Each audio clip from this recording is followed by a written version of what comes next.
एक बार मित्रों फिर से आपका एंटीवाइट जीके वाली सीरीज है, उसमें सभी साथियों का स्वागत। आज साथियों हम इसमें बात करने जा रहे हैं राव जोधा का उत्तराधिकार। कि आपने देखा होगा कि यहाँ आजकल एग्जामिनर परीक्षाओं में क्रम लगवा रहे हैं मित्रों। कौन से राजा के बाद कौन सा राजा बना, और हम बिल्कुल दिमाग में साथियों रहता नहीं कि ऐसा सवाल हमसे पूछ लेता है। आप पिछले पेपर में जहां तक मैंने देखा है कि आपके एक आधा क्रम जरूर लगवा रहे हो, क्रम ऐसी जगह लगवा रखा है कि हम लोग पता है उसको कि मोटा मोटा सा पढ़ दें साथियों। राव जोधा की हम बात करें मित्रों। राव जोधा की हम लोग बात, एक पुत्र आपको राव सुजा दिखाई दे रहा है, एक आपको सातल देव दिखाई दे रहा है, एक आपको राव बीका दिखाई दे रहा है, एक आपको राव दूधा राठौड़ दिखाई दे रहा है। राव दूधा राठौड़ की हम बात करें साथियों, आपको पता है कि आपने मीरा का नाम सुना होगा। किसका नाम सुना है? मीरा का। मित्रों मीराबाई का नाम सुना है। तो मीराबाई का नाम सुना। मीराबाई कौन थी? मीराबाई मित्रों, ये जो मीराबाई है, ये मीराबाई आपके रतन सिंह की पुत्री थी। रतन सिंह की पुत्री थी, यानी इसका दादा था, उन दादा का नाम राव दूधा था। दादा का नाम क्या था? राव दूधा, पढ़ते हो आप लोग। और इनके पिता था, पिता का नाम रतन सिंह था।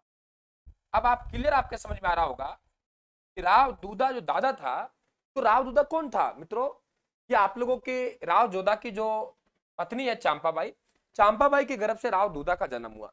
मीरा का दादा था तो राव दूधा था, मीरा का दादा था तो राव दूधा था, और दादा था तो राव दूधा, परदादा कौन था? राव जोधा। ये भी आपको पता होना चाहिए कि राव जोधा के रिश्ते में पड़पोती लगती थी आपकी मीरा, यानी ये आपके चांपाबाई के जो गर्भ से राव दूधा, ये आपके कहां जाएगा? मेड़ता में जाएगा। बात करते हैं मित्रों राव बीका। कि राव बीका नौरंगदेव के पुत्र हुआ करते थे, बताते हैं बड़े पुत्र थे। हालांकि यहां भी हमको जानकारी मिलती है कि इनका सबसे बड़ा पुत्र नीबा था, लेकिन नीबा की क्या हो गई? पहले मृत्यु हो चुकी है, जिंदा नहीं है। अब जिन परिस्थितियों में बात करें मौजूद पुत्रों में सबसे बड़ा है, वे आपके कौन है? राव बीका। तो उत्तराधिकार तो राव बीका को मिलना चाहिए, नौरंगदेव के बेटे को। लेकिन मित्रों ये आपके यहाँ जासमदेह है, जासमदेह का ज्यादा प्रभाव था राव जोधा के, और जिस राजा ने जितनी अधिक विवाह किए साथियों, उतना ही उनका उत्तराधिकार का निर्णय क्या रहा है? कमजोर रहा है। तो मित्रों ये जो आप लोगों के सातल देव है, ये राव आपके जासमदेह के गर्भ से पैदा हुआ। मित्रों कि आपके सातल देव को उत्तराधिकारी घोषित किया, और ये सातल देव आपका छोटा था। सातल देव क्या था? छोटा था, फिर भी इसे क्या बनाया? राजा बनाया। छोटा था फिर भी राजा बनाया। लेकिन राव बीका से पूछा राव जोधा ने कि बेटा मैं आपके सौतेले भाई को राजा बना दूं, उत्तराधिकारी बना दूं? बोले पापा मुझे पता है मेरी मम्मी को कम चावल, वाकी मम्मी को ज्यादा चावल, लेकिन तू बड़ा बढ़ है, कोई बात नहीं, तेरे बेटे राव बीका में सामर्थ्य होगा ना, बड़ा साम्राज्य खड़ा कर लेगा साथियों।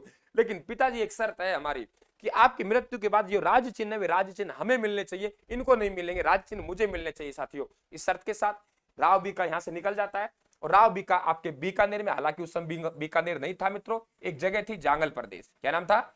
जांगल प्रदेश। जांगल प्रदेश में 1465 ईस्वी में साथियों राठौड़ वंश की स्थापना की, और इसके 23 साल बाद यानी 1488 में लगा राव बीका को कि यहां मेरा साम्राज्य बड़ा हो सकता है, तो इन्होंने अपना एक घर बसाया और एक शहर बसाया, उसका नाम क्या है? बीकानेर। लेकिन जब स्थापना की गई तब ये जांगल प्रदेश था।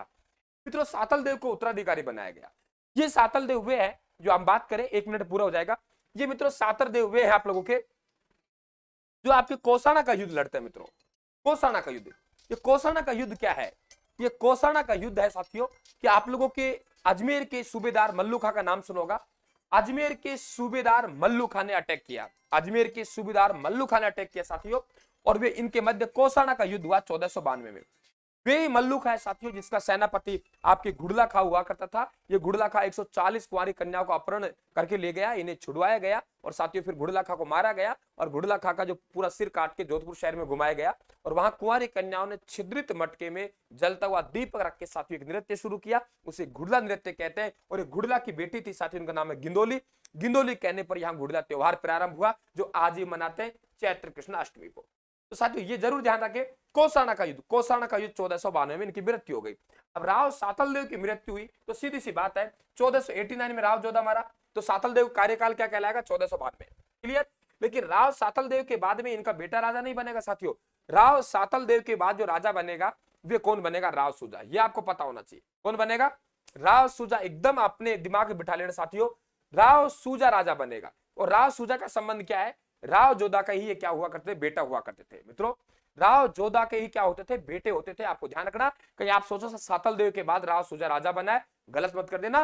तो इसका बेटा नहीं है साथियों, सातल देव का भाई है। तो देखो दूधा राठौड़ तो कहां चले गए? मेड़ता में। राव बीका कहां चले गए? बीकानेर में। सातलदेव राजा बना, लेकिन कौसाना के युद्ध में मारा गया 1492 को। और साथियों फिर आपके कौन बना? राव सूजा। क्लियर? कौन बना? राव सूजा राजा बना। Okay report. चलिए, थैंक यू, धन्यवाद। टेलीग्राम को जरूर ज्वाइन कर लेना राजस्थान वाले को। धन्यवाद, थैंक यू।